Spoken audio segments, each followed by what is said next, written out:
But as a lawyer, I know that isn't true. Few people are transformed by argument. Everyone, though, has been transformed by a story, our lived experience, or the narrative of a life around us. Those linger long after the telling is done.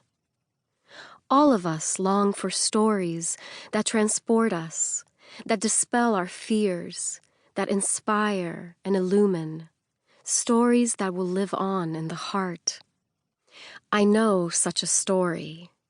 It is a true one of a place in the heartland and the tragedy that struck there, and of the two good men, two fathers, who found each other in the tangled aftermath.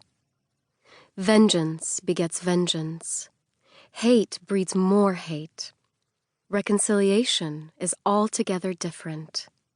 It changes us and changes the world, one human heart at a time. These two fathers, Bud and Bill, the father of a daughter slain and the father of her slayer, should have been enemies. Earthly reason would have dictated so. But that is not what happened. Part 1. The Characters. Chapter 1. Oklahoma City. Cataclysms are the story. Our cities sprang up overnight, are flattened at a tongue lashing by clouds and bushwhackers and Bonnies and Clydes, struck fast and hit against, the land stretched and pegged flat to the four corners of the earth. We do not cower at disaster.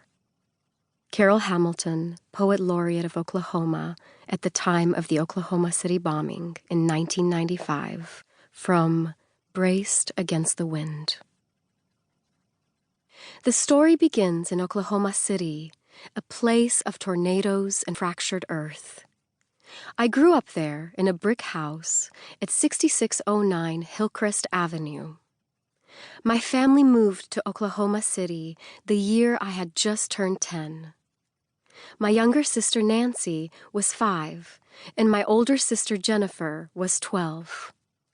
My father, Lee Bishop, was a lawyer working as general counsel to a meatpacking company that had opened a new headquarters there.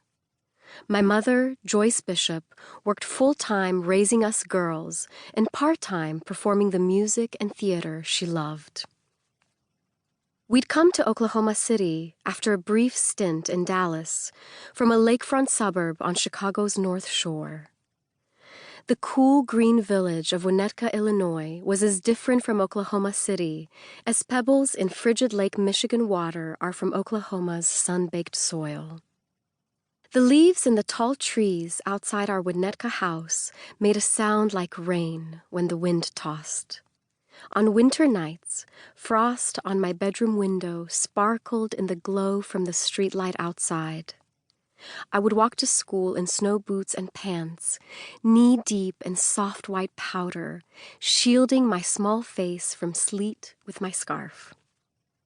My mother and I would ride the Metro train into the city with its tall silver canyons of skyscrapers, solid, graceful bridges spanning the Chicago River, and elegant women laden with shopping bags strolling down Michigan Avenue. When my parents told us we were moving to Texas, then Oklahoma, I imagined small dusty towns with bar doors swinging in the wind and tumbleweeds rolling down the street past a cow skull.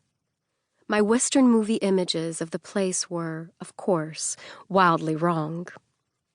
Oklahoma City was an expansive metropolis sprawling over 5 counties, with green neighborhoods nestled between stretches of highway and downtown buildings spread out rather than clustered like Chicago's. The city had deliberately expanded, incorporating suburban areas like mine until it became the largest city, land-wise, in the world. The city had grown up in fitful spurts and waves. After President Andrew Jackson signed the Indian Removal Act in 1830, the U.S. government forcibly moved indigenous men, women,